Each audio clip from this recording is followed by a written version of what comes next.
Olá, o nosso podcast no ar.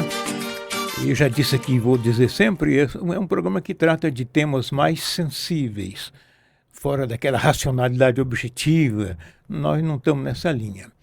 Acho que o mundo está precisando de pessoas que expliquem as coisas de maneira mais do coração do que da razão.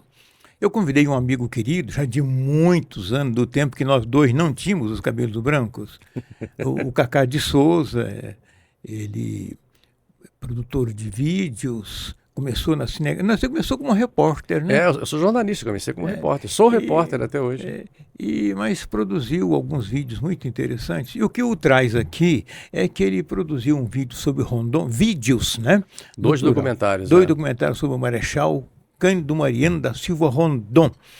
E eu tenho a impressão que o Rondon, embora seja um ícone da história, da política, da cultura e do espírito aguerrido do mato-grossense de desbravamento, ele não é tratado com o respeito que merece e nem com o conhecimento que merece. E como o Cacá produziu 2 vídeos, eu convidei para vir aqui falar sobre o Rondon, o ser humano, esse indivíduo que foi capaz de tanta coisa ao longo da vida e sob tantos sacrifícios. Cacá, prazer ter você aqui. Prazer é todo meu. Muito obrigado pela oportunidade, meu querido mestre Onofre. É uma honra e um grande prazer. Estou muito feliz com isso. Obrigado mesmo. Muito obrigado. A honra é minha.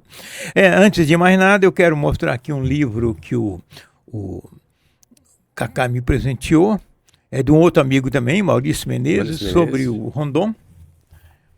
Rondon, Marechal da Paz, a vida de um herói nacional contada por meio de filatelia, meio de selos. O Maurício foi buscar na filatelia brasileira a história do Marechal Rondon. É uma coisa que os mais jovens não conhecem, o selo.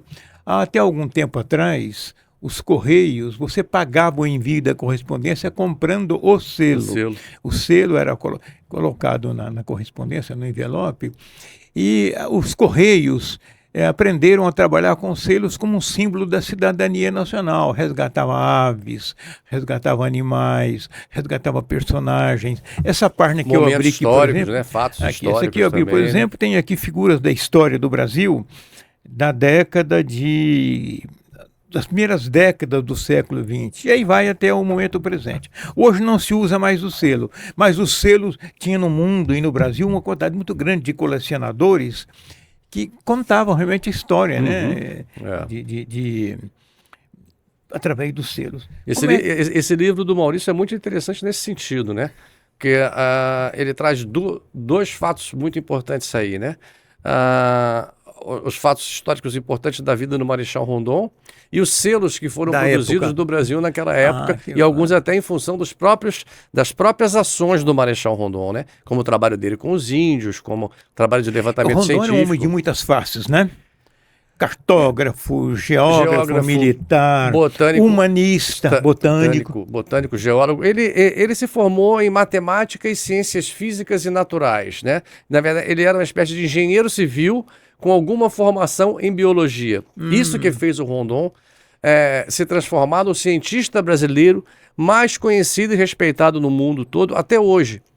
O trabalho realizado pelo Marechal Rondon no país não foi superado. É um dos grandes humanistas mundiais, né? Ele foi um dos poucos brasileiros que foi indicado para o Prêmio Nobel da Paz, né? Ele só não ganhou porque ele morreu antes de confirmarem o prêmio para ele. E tem mais um detalhe nessa história do Rondon, do Nobel, que ele foi indicado por várias entidades internacionais, entre elas o Explorer Club dos Estados Unidos, que é um dos maiores clubes de exploradores do mundo, e vários cientistas internacionais. Até eu falo do meu filme no Roosevelt Rondon Expedição, vários cientistas internacionais, entre eles ninguém menos que Albert Einstein.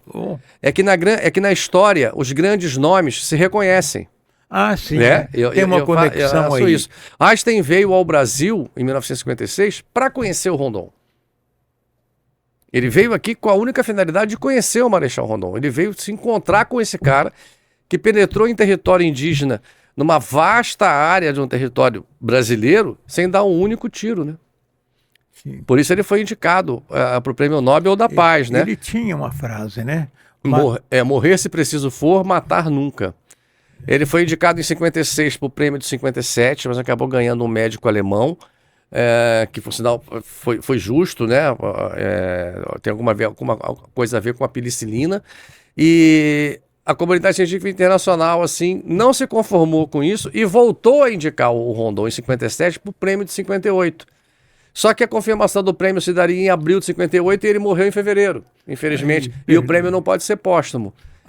Eu já batalhei, né, para que a academia abrisse uma exceção e pela primeira vez desse um prêmio Nobel póstumo, né, para alguém que já morreu. Mas isso é muito difícil. Isso faz com que o Rondon, só para completar, sim, Rondon ainda seja, para o brasileiro, um cidadão de segunda classe na história do país, infelizmente. E eu queria que você me dissesse que Rondon você encontrou nas suas pesquisas e retratou nos seus vídeos. Eu assisti os seus vídeos no lançamento, mas faz tempo. Eu até arrepiei aqui com essa pergunta, porque eu mesmo fiquei muito impressionado com o Rondon que eu encontrei. A minha primeira...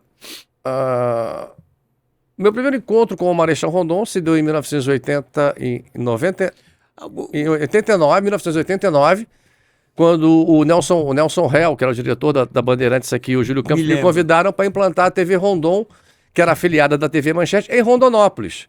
E foi muito interessante aquilo, porque era uma cabeça de rede, a primeira emissora da TV Manchete no estado, e em vez de ser instalada em Cuiabá primeiro, ela foi instalada em Rondonópolis. E eu fui convidado para implantar o departamento de jornalismo lá. Tinha 29 anos, já ia fazer 30 anos. Cheguei na cidade de Rondonópolis, né? Para implantar o departamento de jornalismo da TV Rondon. Eu falei, poxa, então vamos fazer na estreia do jornal, ao invés de eu estrear o jornal com um jornal, como todo mundo achava que ia fazer, eu decidi fazer um documentário sobre a história da cidade de Rondonópolis. Né? Eu tinha lá 35 minutos, eu lembro até hoje, de tempo, né? Contando com os blocos comerciais. Eu usei o tempo todo, a Manchete me autorizou. Na época, quem estava dirigindo o departamento de jornalismo da Manchete era a Alice Maria, que tinha sido minha chefe na TV Globo no Rio de Janeiro. A Alice tinha saído da Globo, tinha ido para a Manchete. A Alice falou, garoto, até hoje o pessoal da Globo me chama de garoto, né? Por causa da Alice Maria. Falou, garoto, faz o que você quiser, você que manda aí. E eu fui estudar a história da cidade de Rondonópolis e tropecei na figura do Marechal Rondon. Quer dizer, a cidade surgiu... Rondonópolis. Foi uma homenagem que deram a ele. Ele não queria. Ele achava que aquela cidade devia se chamar Bororeia, porque era a terra dos Bororos.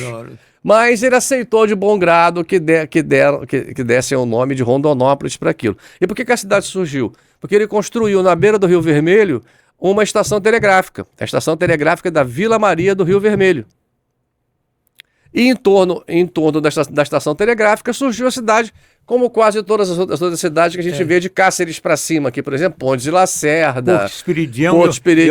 Eu vi lá o postinho lá, ainda estava em pé na última vez que fui. Então, o Rondon, quando ele construía essas estações telegráficas, ele fixava aquela população que já estava ali, criava uma vila no entorno, igual as igrejas na Idade Média, onde se construiu uma igreja, se fazia uma cidade em volta. Primeiro com as pessoas que trabalhavam na construção, e depois elas ficavam vivendo ali. A mesma coisa aconteceu com o Rondon. Aonde é Campo Verde hoje, era a estação de Capim Branco. Né? Capim Branco.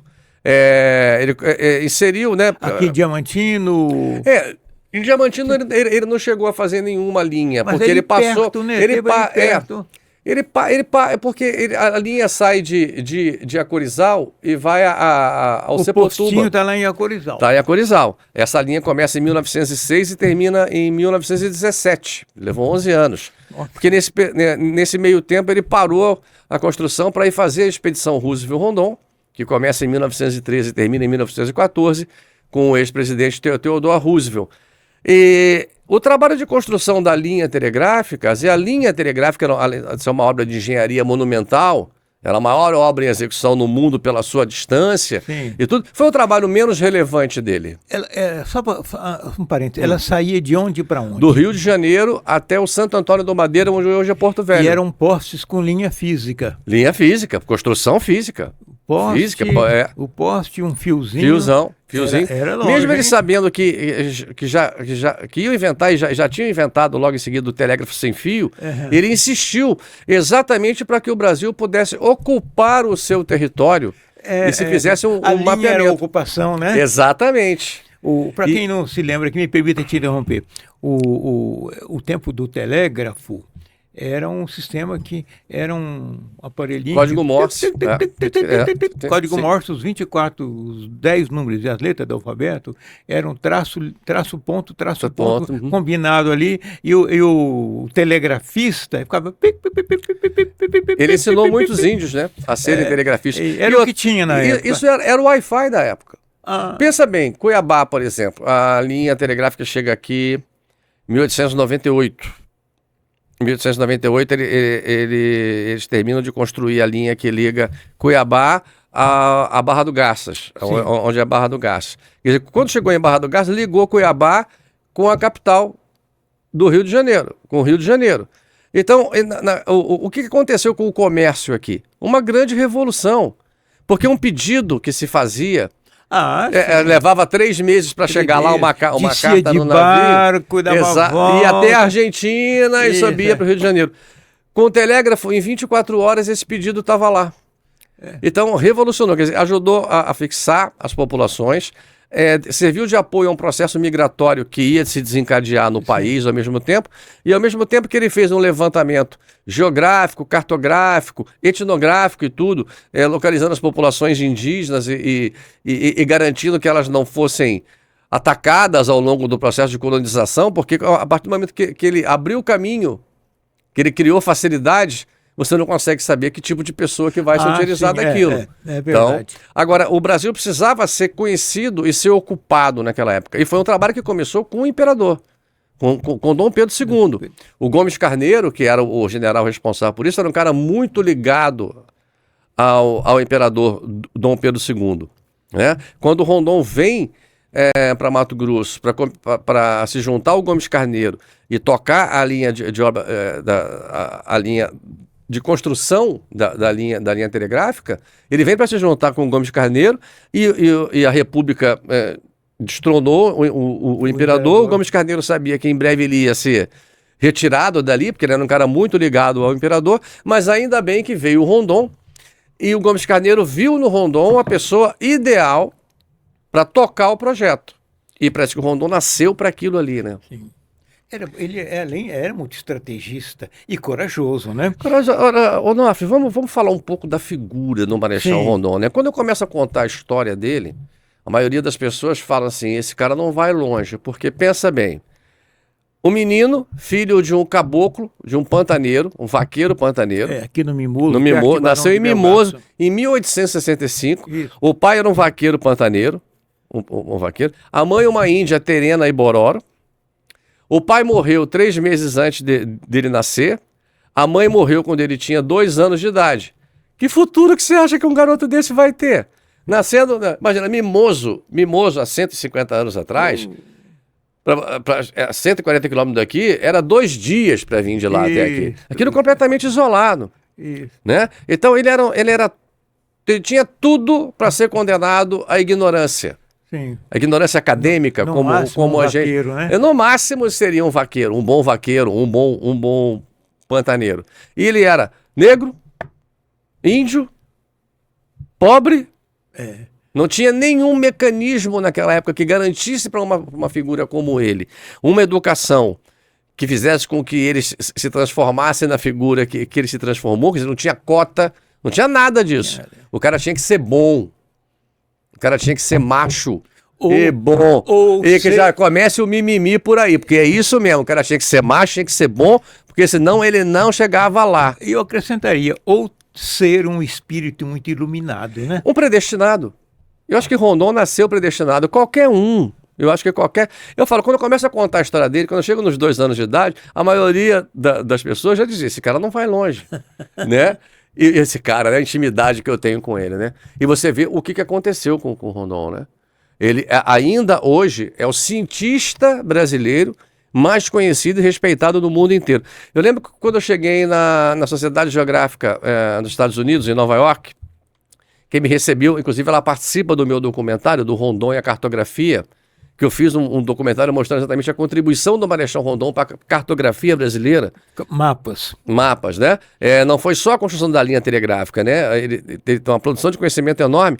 A Maryline Bird, bisneta do Bird, que é um dos 4 grandes, né? O Amundsen, o Perry, Band, Amundsen e Rondon. A bisneta dele, a Maryline Band, me recebeu emocionadíssima. Porque eu era o primeiro brasileiro que tinha saído do Brasil e tinha procurado eles para saber sobre o Marechal Rondon. Ninguém tinha procurado isso. E você vai ao Museu Americano de História Natural em Nova York, tem um andar quase inteiro do museu dedicado ao Rondon. Ora. E ao resultado da expedição que foi feita com o Theodore Roosevelt aqui. Na rotunda do museu, que é o memorial do Roosevelt, 25% daquela rotunda é Cândido Mariano da Silva Rondon. Tem um painel, assista o documentário, o Roosevelt Rondon a Expedição, que no saguão de entrada do Museu Americano de História Natural, dos museus de história natural mais importantes do mundo, tem um painel enorme e quem que está lá retratado? Rondon. Rondon. Que aqui é nome de aeroporto, de um museu pequeno na universidade, algumas avenidas e ruas, uma faculdade e acabou. Aqui em Cuiabá... E uma cidade, nome dele. Aqui em Cuiabá nós temos a rua Cândido Mariano, né? Sim. Alguém sabe quem foi Cândido Mariano? Não Você sabe quem foi Cândido Mariano? Cândido Mariano da Silva Rondon. Em vez de chamar, já que deram o nome da rua, vamos chamar lá o Marechal Rondon, que foi lá no questão. Rua Cândido Mariano. Ninguém sabe que o Cândido Mariano é o Rondon. Eu não me lembro bem. A linha telegráfica, ele cruzou essa Amazônia toda aqui, passou aqui por Campo Verde. Né? Ele vem de Barra do Garças, ele passa por General Carneiro, vem aonde é a Primavera do Leste, passa ali ao lado de Pochorel, vem a Campo Verde, a estação de Capim Seco e desce a Serra de São Vicente e vem aqui. Daqui ela sai para Corizal. De Acorizal ela vai para onde é Tangará da Serra hoje, que era o Sepotuba, foi a principal base de apoio do Marechal Rondon. De Sepotuba ele vai a Cáceres, depois ele vai a Vila Bela da Santíssima Trindade, recoloca a Vila Bela no mapa de novo, né? Ele até narra que ele chega lá, tá tudo abandonado, cheio de mato, ele que manda limpar tudo. Aquele palácio dos capitães generais que tá lá, ele que mandou refazer aquilo, né? Só a catedral que eles deixaram abandonada porque eles não terminaram. Mas isso aí são braços da linha. A linha segue passando por Cáceres, seguindo ali onde é a Pontes e Lacerda, vai passar por Comodoro, chegar em Vilhena, entra em Rondônia e vai até o Santo Antônio do Madeira, que é onde está Porto Velho. A linha vai até ali. Ele vai concluir ali. O trabalho que ele percorreu toda a Amazônia mesmo foi a demarcação das fronteiras, já nos anos 30. Foi até o Getúlio Vargas que pediu para ele fazer isso, né? Que nós tivemos aqui duas figuras importantes na história brasileira com relação às fronteiras brasileiras. O Barão do Rio Branco, que fez um trabalho diplomático, político maravilhoso. Graças a Deus o Brasil teve homens como o Barão do Rio Branco, mas o ato de demarcar a fronteira, de colocar marcos, mais de 27 mil marcos em 17 mil quilômetros de fronteira, foi o Marechal Rondon, sem criar atrito com nenhum país. Não houve uma única reclamação de nenhum país vizinho do país dos marcos colocados pelo Marechal Rondon. E depois ele ainda foi chamado para resolver um problema entre a Colômbia e o Peru, né? De fronteira, que é o chamado Tratado de Letícia. Confiaram nele para fazer isso, em 3 anos ele foi lá, demarcou as fronteiras, já estavam prontos para entrar em guerra. Resolveu o conflito. Resolveu, e está lá até hoje. Então, assim... Olhando hoje com um olhar moderno, o que significaria hoje implantar essa linha maluca que ele implantou? Rapaz, eu acho que ia ter muito político rico nesse país aqui, né? Mas como desafio? É uma coisa incalculável. Eu acho que até hoje isso ainda seria difícil, mas logicamente hoje teríamos equipamentos, né? Máquinas e muito mais facilidade. GPS. Ele não tinha, ele tinha que usar matemática, né? Ele tinha que usar cálculos astronômicos, né? Astronomia para se localizar. E ele fazia isso com uma precisão, com aqueles equipamentos rústicos da época, impressionante.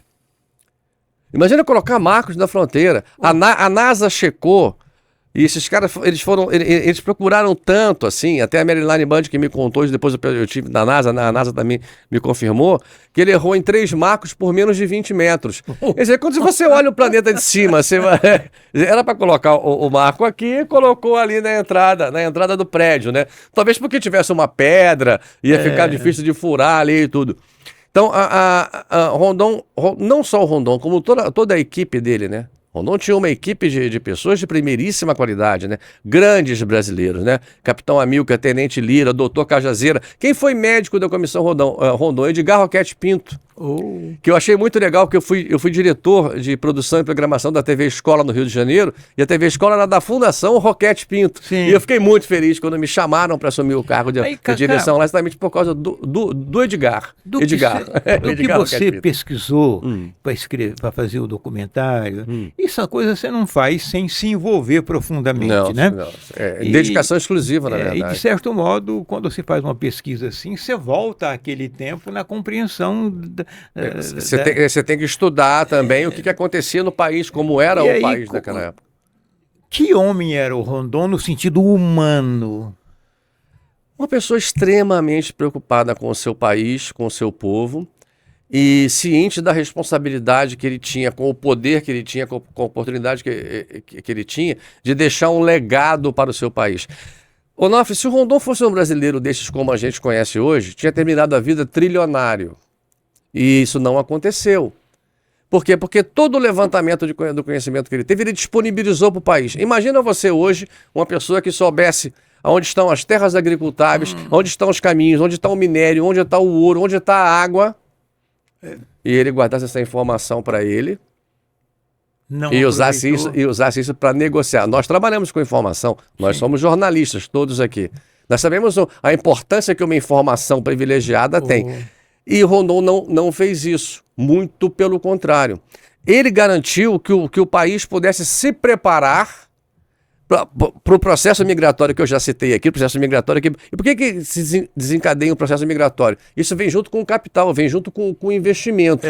Eu conheci a doutor Ariosto da Riva, por exemplo, que fundou a cidade de Alto Leste, você conheceu também. Meu amigo ele. Ele escolheu aquela região ali para investir, comprou, baseado nas informações da Comissão Rondon. Enio Pipino me falou a mesma coisa. Doutor Enio, de Sinop. Norberto Schwantz. De Canarana, aqui na Água Boa. Olha, eu estou até arrepiado. Nós tivemos a oportunidade de conhecer esses brasileiros. O Brasil nunca mais vai forjar homens como esse, nem como Rondon, nem com a coragem do Ariosto da Riva, com a determinação de um Enio Pipino e com a força de um Norberto Schwantz. Né? Nós tivemos o prazer de conviver, de conhecer essas pessoas, de conviver com eles. Convivi e conversei com todos eles. E conversei muito. Muito. O doutor Ariosto, em 1982, queria que eu fosse para Alta Floresta. Eu fui lá, eu era repórter da TV Centro-América, fui fazer uma matéria lá, no aniversário da cidade, uma coisa assim. Eu lembro até hoje que eu estou no avião com o comandante Pi Monteiro. Aí nós estou lá. Tá aí ainda, que maravilha. Eu estou lá com o comandante Pi e eu andando a viagem inteira daqui até lá, eu olhava para baixo, só tinha mata, eu falava para ele assim, que falta que faz um gaúcho com um canivete aqui, né, para abrir aqui, né. E aí, de repente, a gente olha lá na frente assim, eu só vejo um clarão no meio da floresta assim. Quando nós chegamos em cima da cidade, ele começou a descer o avião, eu perguntei para ele, você não vai descer aí, né? Ele falou, vou sim, chegou. Eu falei, olha lá, rapaz, só tem poeira aí embaixo, não tem nada. Aí eu brinquei com isso, assim. Doutora Ariosto falou para mim, vem para cá, eu te dou um terreno para você fazer a tua casa, te dou a rádio e dou o jornal da cidade. Se eu tivesse, em 1982, eu tinha 22 anos de idade, eu olhei para ele e falei, doutor Ariosto, vai me desculpar, mas de Cuiabá para cima, só Nova York. Se eu tivesse ido, eu estava rico, já tinha sido prefeito dali umas 6 vezes. É verdade. Vai lá ver Alta Floresta agora. Eu estive em Alta Floresta 8 anos atrás. Belíssima cidade. Eu fui até com uma equipe da Band lá. Fernando Mitre me pediu, né, para mim ajudá-los a fazer um trabalho. Eu fiquei impressionado com aquilo que eu vi. E foram coisas de brasileiros que tiveram muita coragem para fazer, assim como o Rondon tinha. Informação lá atrás que o Rondon Exatamente, levantou, né? Aquilo que o Rondon disponibilizou. Você viu nele alguma característica espiritual diferenciada para encarar toda essa onda aí que ele encarou? Não, Rondon era um positivista, né? Sim, ele era um cientista nato, ele não acreditava em Deus. Mas a mulher dele, sim. Mas ele, pessoa... Eu acho que sim. Eu tenho certeza que sim. Porque a integração... Ele era um espírito superior, A integração dele com a natureza prova a relação dele com Deus. E com a sua espiritualidade, né? Ele não manifesta isso. Talvez por ser militar, pela própria disciplina E o positivismo impedia isso, né? Era quase uma religião à parte, né? Ele acreditava naquilo que a ciência podia provar, né? Então, para ser fiel às suas convicções, né? Desde Benjamin Constant, né? Que ele foi aluno de Benjamin Constant. Inclusive, o único filho homem do Rondon se chama Benjamin, em homenagem ao Benjamin Constant. Ele teve 7 filhos, 6 mulheres e 1 homem. E o filho homem, ele batizou de o Benjamin Constant foi quem introduziu o positivismo no Brasil. Aliás, foi o primeiro ministro da Guerra Civil, né? Exato.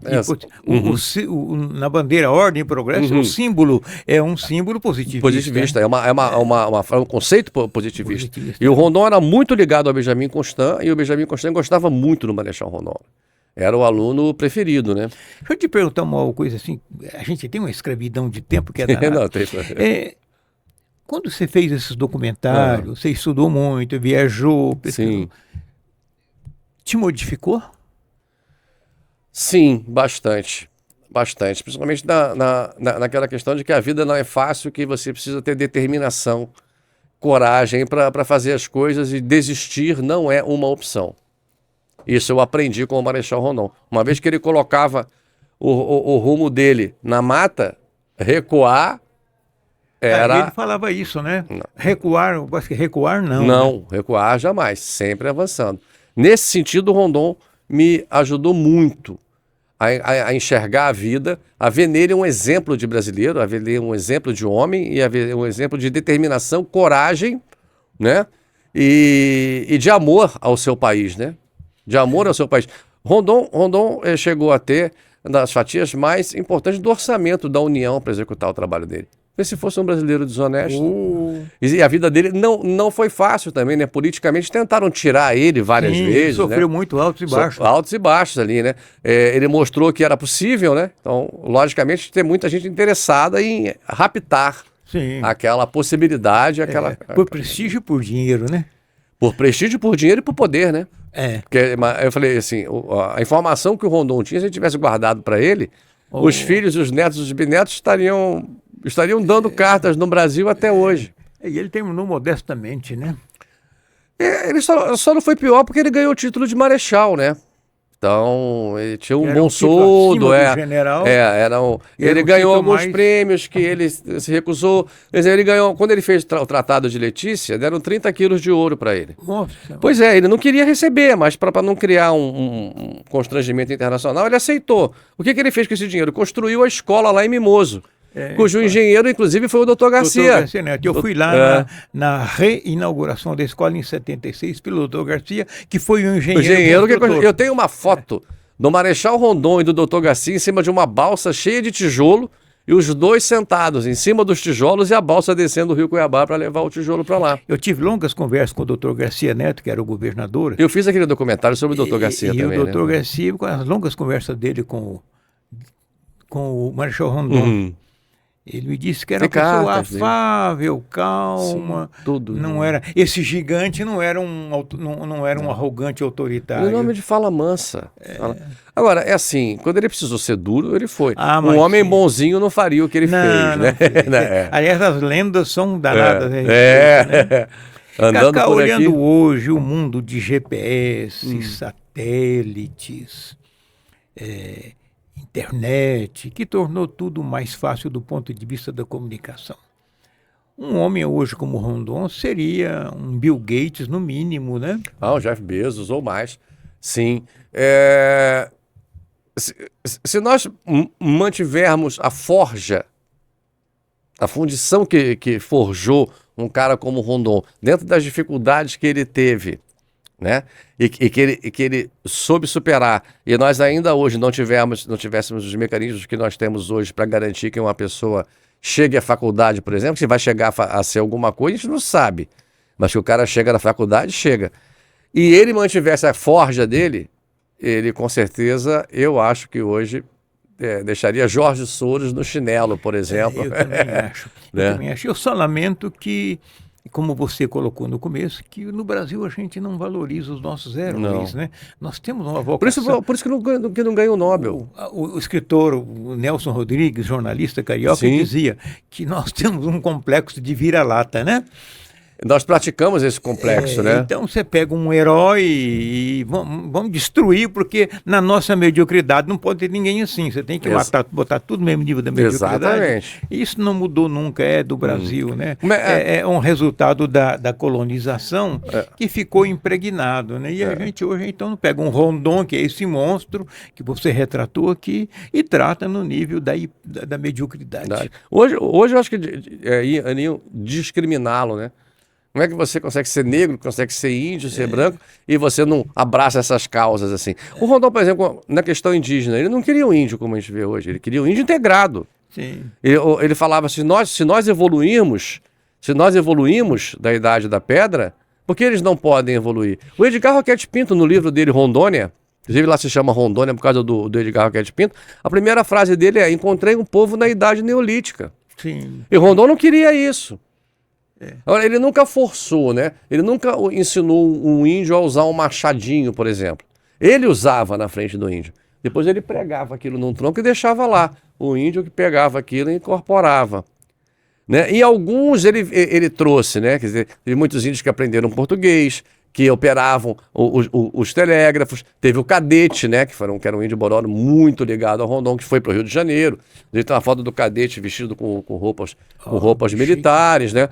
Ele demarcou a primeira reserva indígena na América do Sul, foi a reserva dos índios Terena, aqui para baixo de Rondonópolis, na divisa com o Mato Grosso do Sul, exatamente para garantir que os índios tivessem um espaço para crescer, para trabalhar, e não fossem massacrados pelo processo migratório que viria. Que acabaram sendo. Né? Inclusive, em 1911, ele cria o SPI, Sim. que era o Serviço de Proteção ao Índio, que é o embrião da FUNAI, mas era o Serviço de Proteção ao Índio e ao pequeno produtor rural, quer dizer, o poceiro, que era uma população tão exposta à violência quanto os índios. E ai de quem mexesse com eles.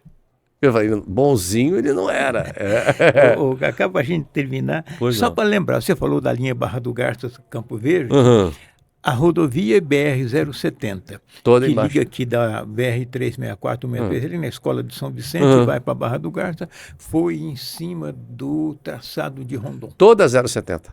Toda. Inclusive a que segue a Cuiabá para cima, que vai para Rondônia. Do começo do século passado. O Juscelino Kubitschek fez com que se baseassem na construção da linha telegráfica. A BR-070 foi praticamente feita quase toda ela embaixo da construção da linha telegráfica. E outra, ela sai de Goiás, ela atravessa, ela vem a Cuiabá, aqui encontra a 364 a 163, né? Quando chega no Trevo do Lagarto, a 364 e a 163 sobe, e a 070 sai que vai para Cáceres. Ali tudo também embaixo da linha de telégrafo. Cacá, muito obrigado por esse resgate, sim, do perfil, porque na história não damos conta de resgatar numa conversa só, né? Sim. Mas do perfil. Isso aqui vai horas. Eu acho que esse resgate da sua vivência sobre o perfil do Rondon, que era talvez um pouco do modo de ser dele, e que é muito pouco diante do que ele representou e representa, né? Sim. Deveria ter alguma coisa a mais assim, de memória sobre ele. A gente vê nos mestrados da Universidade Federal, da Unemate, das universidades privadas, você não vê teses, dissertações, nem tese de doutorado falando do Rondon. Olha, aqui em Mato Grosso, o único político, o único governador, inclusive foi culpa minha, porque nós estivemos juntos em Nova York, foi o Dante de Oliveira, que teve uma iniciativa de fazer alguma coisa em homenagem ao Marechal Rondon, que foi a tentativa de se construir o Memorial Rondon. Aquele projeto é até meio culpa minha. E é assim, a ideia de se fazer um Memorial Rondon, né? Eu estava em 1998 em Nova York, a secretária dele, a Norma, me liga, fala, o chefe está indo para aí, cuida dele para mim. Eu estava trabalhando na TV Globo lá. E eu estava de folga, eu tinha uns dias de folga, eu peguei o Dante de Oliveira, e levei o Dante no Museu Americano de História Natural, na Cidade Geográfica de Nova York, no Jardim Botânico, deixei ele maluco lá. Precisávamos ter um memorial. Eu achava que o memorial tinha que ser feito aqui em Cuiabá. E o Dante resolveu fazer lá em Mimoso. E acabou não sendo grande coisa, né? Não, acabou não sendo nada. Esse é o problema. Se fosse alguma coisa. Em frente à Bahia, assim. Sim, mas é só o prédio, não tem nada lá. E assim, passou do Dante, entrou o Bladimagem, entrou todo mundo, eu tentei várias vezes. Olha, eu gostaria de tocar esse projeto deixa comigo. Se vocês me derem uma favor durante 2 anos, depois eu não preciso mais do governo do estado para tocar isso daqui. Eu vou buscar dinheiro na Roosevelt Foundation, eu vou buscar dinheiro nas instituições dos Estados Unidos, no próprio Exército e tudo. Vamos fazer um memorial aqui que tenha exposições periódicas para que não fique aquele museu estático parado o tempo inteiro. Quer dizer, vem um acervo dos Estados Unidos, fica 1 ano parado aqui, nós tiramos esse acervo, pegar um acervo, e tá lá o prédio. Não tem absolutamente uso nenhum, não tem nada. Ainda bem que Rondon está pairando nas nossas cabeças, né? Não, a gente não deixa eles esquecerem que a gente sabe disso, né? Cacá, muito obrigado por Eu essa que conversa agradeço. tão agradável. Prazer em ter você aqui. Prazer é todo meu, muito obrigado, me sinto feliz e honrado, muito obrigado mesmo. O prazer é meu. Nós estamos terminando o Onofre Podcast, e o assunto foi Rondon, com meu querido amigo Cacá de Souza. Nós estamos aqui num patrocínio da ProSoja, Mato Grosso, e da Carandá Propaganda, e voltamos na próxima semana. Até lá.